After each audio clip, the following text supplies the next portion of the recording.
Title: Building a Peer Movement. Kath speaking. I think for me it's about peer support, which doesn't belong to any one organisation.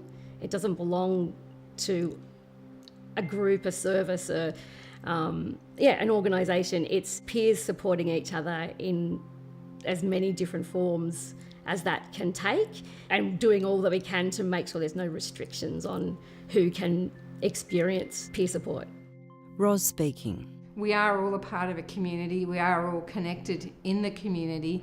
We all need to find our own footings in the community. We all need to make our own mistakes in the community. People are building their own skills. I'm not building them, I'm just walking alongside them, but they're building themselves up and building up their own strengths, confidence, information, resources and dignity. Christine signing, voiced by an Auslan interpreter. I need to sort of find out what barriers other people are experiencing. And then once they've told me what barriers they're experiencing, I can speak to them about the barriers I've experienced. And sometimes for me, it's as simple as we couldn't get an interpreter. But you know, for people who maybe use a wheelchair, their barriers might be can't access a ramp. But we still have that failure to access, and we can advocate together. Lee speaking beside Tanya. There's a power of connection.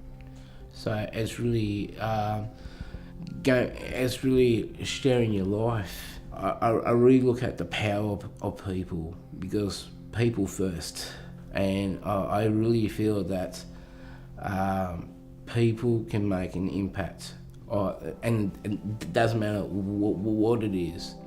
George speaking. I think what's been missing for a while is that people with disabilities have always had to sort of fight to be seen autonomously. We need to be able to get that strength back into us, and we do that through each other, and by that sharing and conversation. Lee.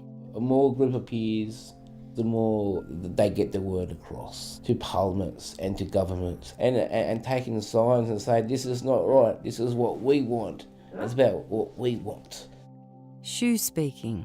We will have a group of people from NESB, and we train them, and then later I can have a Mandarin group or Cantonese group in our culture, and then we train them and they can go out and develop their skill and have talk about what we want to do, what is our life look like, and what skill do we have work, what sort of hobby. Maybe last time we talked about how to travel, how to prepare, how to pack your bag, and how to go travel.